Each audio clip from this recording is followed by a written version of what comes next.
Welcome to The Making of a Nation, American History in VOA Special English. Grover Cleveland was elected President of the United States in 1884. He was the first Democratic Party candidate to win a presidential election in almost 28 years. Grover Cleveland defeated James Blaine, a senator from the Republican Party. The election was very close. Many Republicans did not vote for their own candidate. They voted for Cleveland instead. They believed he was honest and that Blaine was not. This week in our series, Kay Gallant and Harry Monroe tell us about the presidency of Grover Cleveland.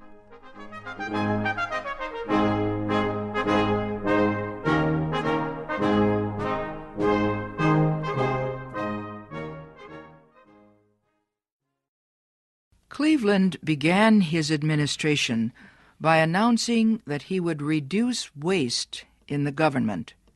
He would make government more like business. He said he would support reforms to let ability, not politics, decide who would get government jobs. Democratic Party leaders were quick to protest.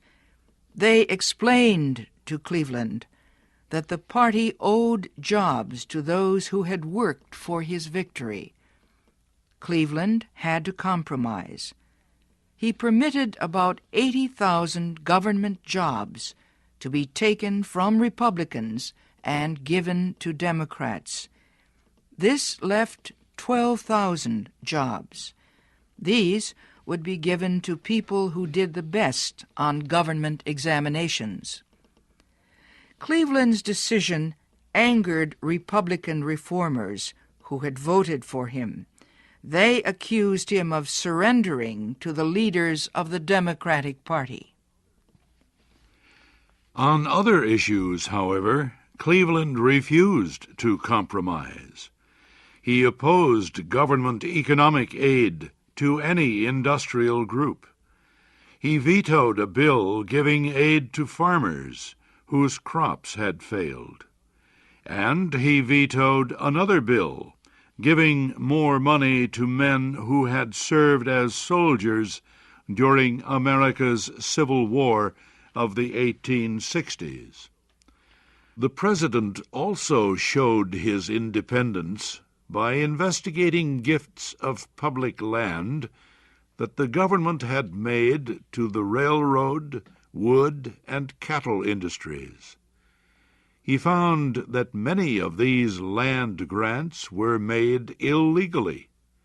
He got back much of the land. He opened it to settlers. President Cleveland signed into law 2 bills he believed would improve government. One was the Electoral Count Act. It set new rules for counting the electoral votes of the states. It would prevent future disputes over presidential elections, like the one in 1876. The other bill changed the list of officials who could become president if the president and vice president died or were removed from office. First on the list, after the vice president, was the Secretary of State. Congress changed this law again in 1947, and there have been 4 amendments since then. Today, the Speaker of the House of Representatives would succeed the Vice President as President. Then would come the President pro tempore of the Senate, and then the Secretary of State. Grover Cleveland approved a bill giving the government control over the cost of railroad transportation. The bill was called the Interstate Commerce Act. It limited the amount of money railroads could demand from people who needed to travel or transport their goods.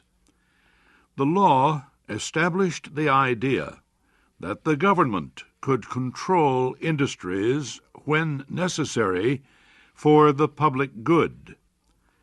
President Cleveland also was concerned about a growing number of labor disputes that took place in the United States in the late 1800s.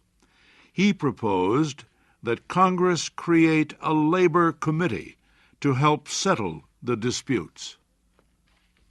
Congress failed to act on this proposal, but its lack of action did not stop the rise of a labor organization that had been formed a few years earlier.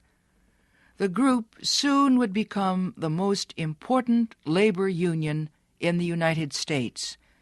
It was the American Federation of Labor, or A.F.L. Led by Samuel Gompers, the A.F.L.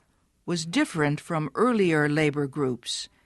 It did not try to put all workers into one union. Instead, it tied together a number of different unions and gave them general leadership. The A.F.L. was different in other ways. It did not oppose the economic system of capitalism. It said only that labor should get more of the earnings of capitalism. The A.F.L. also opposed extremists who used labor protests to change the social system. What the A.F.L. called for were things workers wanted immediately: higher wages, a shorter workday, better working conditions. One of its first demands was an 8-hour workday. This demand led to a number of strikes and protests throughout the country. The most serious incident took place in Chicago's Haymarket Square. More than 1,000 Union supporters went to a meeting there, organized by an extremist. They stood calmly and listened to speeches. Just before the meeting ended, someone threw a bomb into a group of policemen. The bomb exploded with a blinding flash. 7 policemen were killed. The other policemen began shooting at the crowd. Some people in the crowd fired back. When it was all over, 10 persons had been shot to death. 50 others were hurt. The incident set off a wave of fear and anger across the country. The public demanded action against Union extremists. The Haymarket Square violence slowed the growth of organized labor in the United States for many years. It would be some time before labor became a powerful force in national events. In the spring of 1886, President Cleveland announced that he was to be married. The ceremony took place in the White House. A few months later, President Cleveland and the First Lady went to New York City for the official ceremony welcoming the Statue of Liberty. The statue was a gift to the people of the United States from the people of France. It represented the alliance between their two countries during America's war for independence from Britain. The statue was the creation of French artist Frédéric Auguste Bartholdi. He decided to make a statue that would represent freedom, a statue of liberty. He said it should stand on an island in New York Harbor. There, he said, It would welcome all who came to America through that gateway. Bartholdi decided to make a copper statue in the image of a woman, Lady Liberty. High above her head, she would hold a torch of freedom to light the world. The statue's face was the face of Bartholdi's mother. The artist asked French engineer Gustave Eiffel to build a steel support to hold the heavy statue.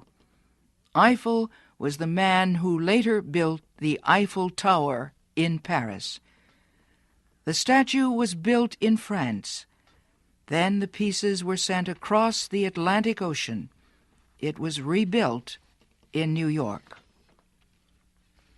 Grover Cleveland and his wife were not the only Americans to attend the Statue of Liberty ceremonies in 1886.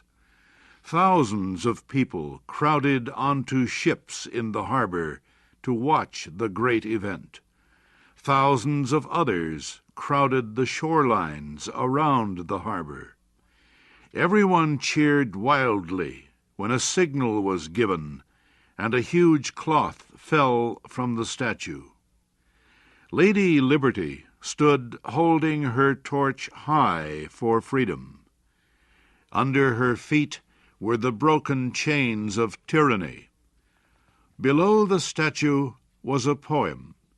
It called to the poor and oppressed people of the world. It told them to come to America to find a land of hope and freedom. Give me your tired, your poor, your huddled masses yearning to breathe free, the wretched refuse of your teeming shores. Send these, the homeless, tempest-tossed, to me.